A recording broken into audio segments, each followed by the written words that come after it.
Здравейте, от мен Батко Веско. Днес ще се похваля какво си взех. Една електрически акумулаторен верижен трион. Така, всъщност какво ме провокира да си го взема, този Енхил. Напоследък имаше страшно много бури и за съжаление самите бури направиха някои от поразии по моя двор. Щупиха се доста клони. Сега тук малко съм насякал доста клони от ореха. Тук имам малко възможност да снимам сигурно. Така както и да е, тук имаше доста клони и всичко беше леш. Но за съжаление, когато беше долу на земята, аз се оказах в ситуация да нямам с какво да си отрежа на тези дървета. Имах един прободен трион, който по-късно и него ще ви го покажа. И с него, колкото можех, направих. Идеята си казах, така или иначе имам страшно много инструменти на Енхил и зареждам с батерии. Си взех отново електрически, тъй като с бензиновите вече доста съм патил и затова реших, че с това може би ще е по-добре. Така, общо взето комплектацията на модела, който съм си взел това е GE LC 1825 Li-Sol. Сега не мога да ви кажа, тук казват Power Exchange, нали, включва си батерията, но аз си взех комплект, който включваше батерията, нали, комплект с зарядно и батерия. Батерията е хубавото е, че е 4 ампер часа, 18, аз имам още една-две такива, признавам си, много съм доволен от Einhell, не знам точното произношение, но като цяло тази серия произвежда доста инструменти, които са напълно достатъчни за всеки един любител, майстор-любител и с един, с един същ вид батерии няма нужда да купуваме 11 000 вида. Така, самия комплект какво включвам, много ми харесва. Така, харесва ми, за първи път виждам много готин механизъм за притягане на веригата. Приключва вече оная драматизация с тук едни отверки, бъркаш, винтове, па то да се притегне веригата. Хората са го измислили. Ето го какво включва комплекта. Нали, машинката, батерията, шината, върху която се полага веригата, после, нали, кълъв за самата шина, чисто нова верига и естествено ръководството е включено към цялата история. Сега предполагам, монтажа е изключително елементарен трябва да е, защото до този момент не съм срещнал на Енхил нещо, което да е сложно. Не знам как ще видя, дали мога да направя като статив нещо такова, за да мога да започна с... идеално, добре. Оставяме го и сега аз ще пробвам да го сваля първото, което поне по ръководство четох. Е логично. Трябва да се свали този капак. Ето го, сваляме го. Предпазен. Сега. Да, ето го, вижда се. Хубаво, те са го и оказали. Как да сложиш веригата. Накъде е? С забит. Да, навсякъде има ръководство, което ти посочва как да сложиш забит. Вземаме веригата, аз я извадил тук предварително. Ето. И сега ще видя как са забите. Значи трябва да я завъртя така. Да, ето. Съвпадат. Добре.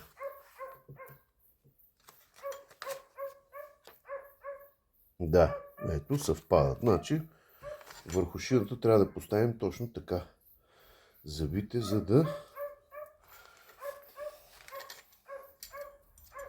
най-лесно се поставя. Слагаме вертикално положение, така че няма да имаме измествания, които да ни притесняват. И така, добре. Трябва добре да легне пушината. Хоп. До тук добре.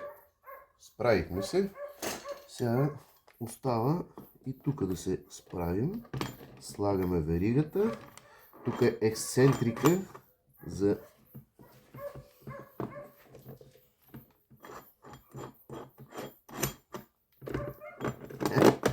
ето.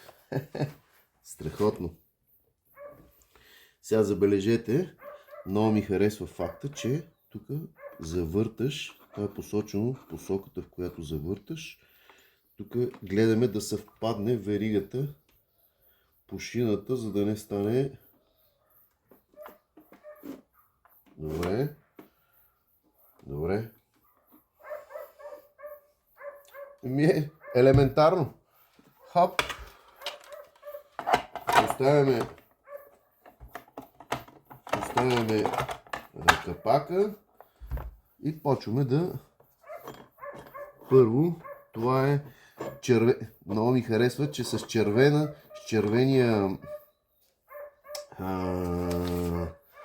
червеното копче регулираш натягането.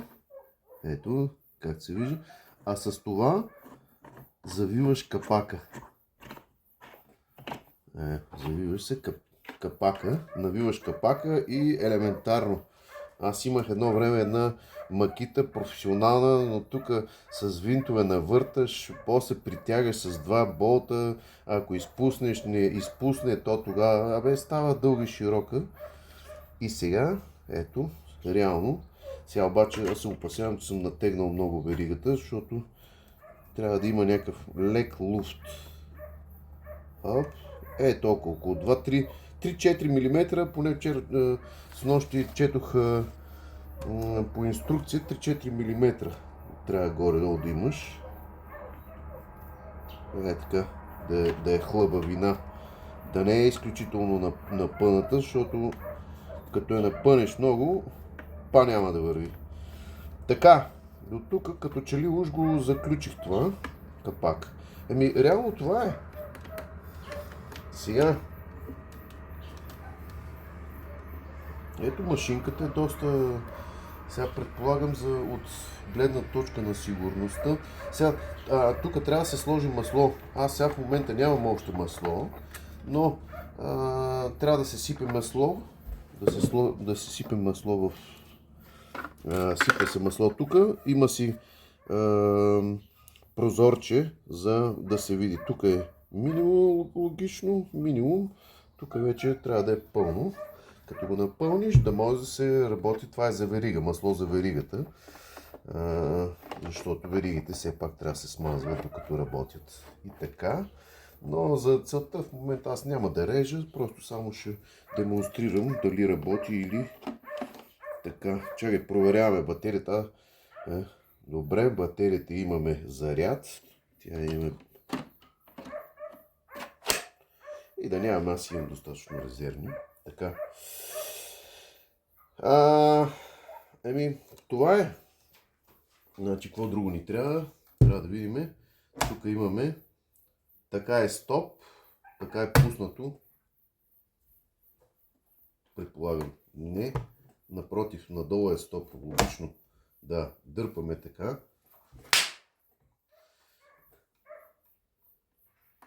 Натискаме бутона.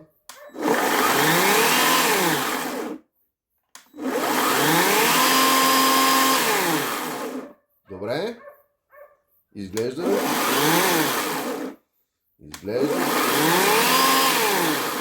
След малко ще направя и демонстрация, след като сложа масло, защото в момента без масло не е добре да се работи.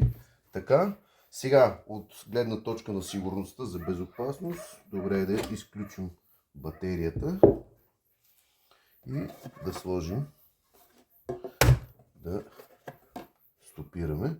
Сега да видим, слагаме и калъфа. Добре, идеално. И в момента имаме завършен продукт, който, както ви демонстрирах, работи много добре.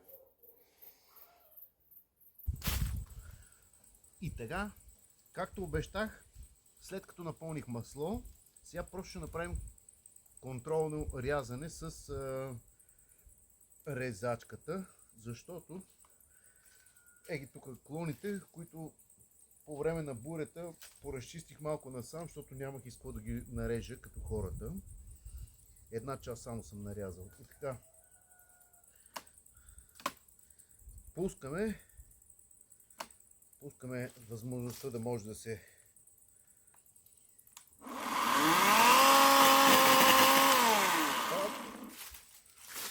така.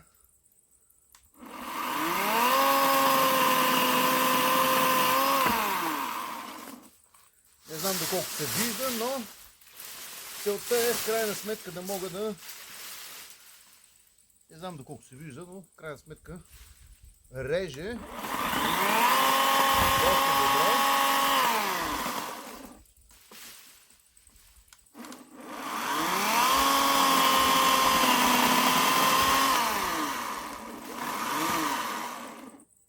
Така, да бутнем стопера.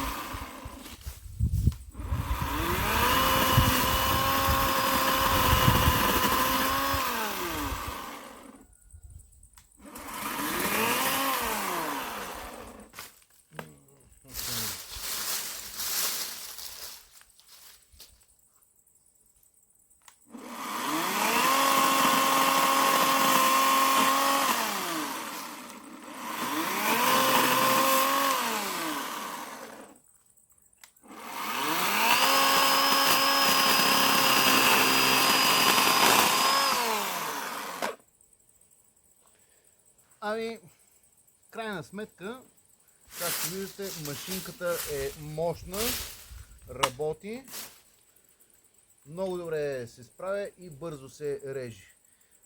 Предния път, понеже имам една бензинова макита, изключително много се измъчих с нея. За 5 минути не можех два пъти даже да направя свестен срез. А с тази, както виждате, е изключително бързо. Така че машинката е хубава, има мощност, ако някой от това се притеснява, мощност има. Ето е машинката. Не съм, как се казва, рекламно лице на Енхел, разбира се. Просто това съм си купил и го представям като възможно, защото реално всеки ще търси информация за продукт, когато купува някъде, да знае дали някой друг също си е купил и дали е доволен. За сега аз бих казал, че като мощност и като нещата, които можеш да си свършиш с тази машинка, са напълно достатъчни за за един любител, майстор любител, както му казват. Така че хубава е, машинката си заслужава.